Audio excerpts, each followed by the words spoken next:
Bismillahirrahmanirrahim. Elhamdülillahi Rabbil alemin. Ve salatu ve selamu ala seyyidina Muhammed ve ala alihi ve ashabihi ecma'in. Amma ba'd. Esselamu aleyküm ve rahmetullahi ve berekatuh. A'udhu billahi mineşşeytanirracim. Bismillahirrahmanirrahim. Ve sari'u ila mağfiratin min rabbikum ve cennetin arduhas semavatu vel ardu uiddet lil muttaqin. الذين ينفقون في السراء والضراء والكاظمين الغيظ والعافين عن الناس والله يحب المحسنين صدق الله العظيم. Allah Teala Ali İmran suresinin 133 ayetlerinde bizge bulay deb buyruq etedi. Rabbilarının жарылқауына және тақуалар үшін әзірленген кендігі жер мен көктей жаннатқа жарысындар. Олар кеңшілікте, таршылықта Алла жолында мал сарып қылғандар. Сондай-ақ олар ашуларын жеңушілер, адамдарды кешіріммен қараушылар.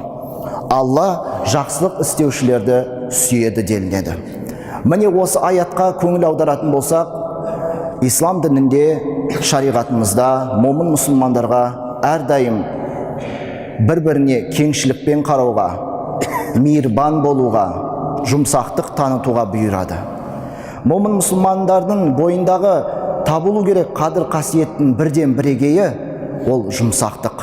Алла Тағала бізге Құран кәрімде көптеген аяттарда жұмсақтық жайында мысалдар келтірінеді. Және жұмсақтықтың көрінісін, үлгісін, шынайы үлгісін бізге пайғамбарлар арқылы бізге білдірткен. Құран кәрімде Алла Тағала Ибрахим пайғамбар жайында айта келе бұлай деді. Астағфирулла.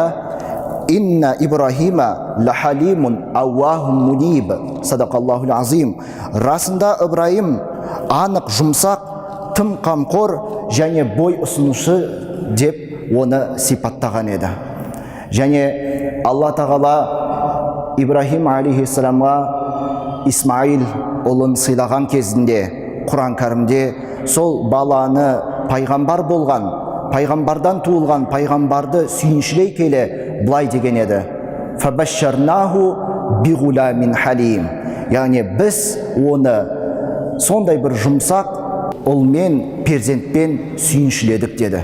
Яғни Ибрахим пайғамбар, Исмаил алейхиссалам және басқа да өткен пайғамбарлардың барлығының бойындағы табылған сипаттың бірі осы жұмсақтық еді. Алла елшісі саллаллаху алейхи вассалам өзінің өмірінде ислам дінін насихаттап, ислам дінін таратып жайған кезінде, елдерді дінге шақырған кезінде қаншама қиянат көрсе де, қаншама озбырлық көрсе де, ол еш уақытта оларға жамандық тілемеген еді. Оған қандай жамандық жасаса, пайғамбарымыз саллаллаху алейхи вассалам керісінше оларға жақсы дұғамен қайтаратын еді.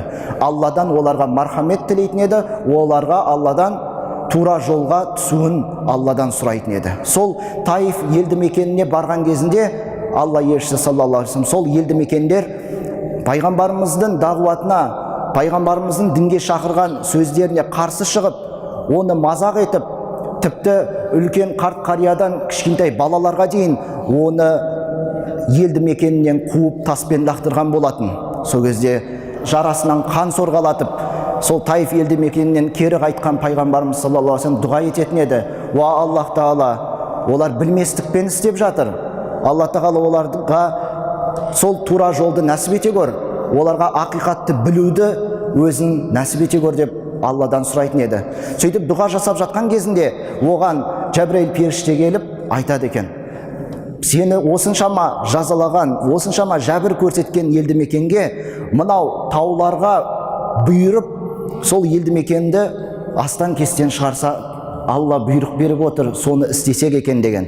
Сөйінде пайғамбарымыз саллаллаху алейхи вассалам: мен мейірімділік үшін жібердім, мен біреуге зорлық зомбылық жасау үшін, біреуге жәбір көрсету үшін жіберілмеген пайғамбармын деп айтқан болатын.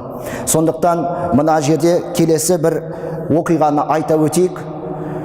Мына Ухуд шайқасында момын мұсылмандар мушриктердің қолынан біраз қаза табады.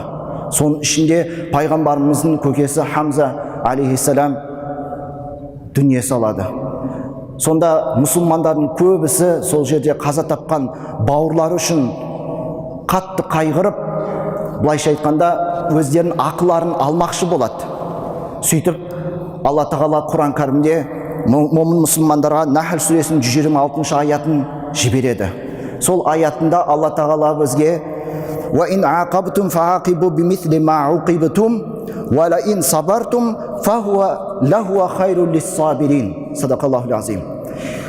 Егер сендер біреуге жаза беретін болсаңдар, яғни олардың істеп қойған ісі үшін оларға жаза беретін болсаңдар, тек сол істегендеріндей ғана қайтарыңдар дейді, одан артық жасап қоймаңдар дейді. Бірақ егер сабырлық танытып, кешіріп, бір жолата кешіріммен қарап, сабырлық жасайтын болсаңдар, онда ол сабырлылар үшін өте аса жақсы нәрсе дейді.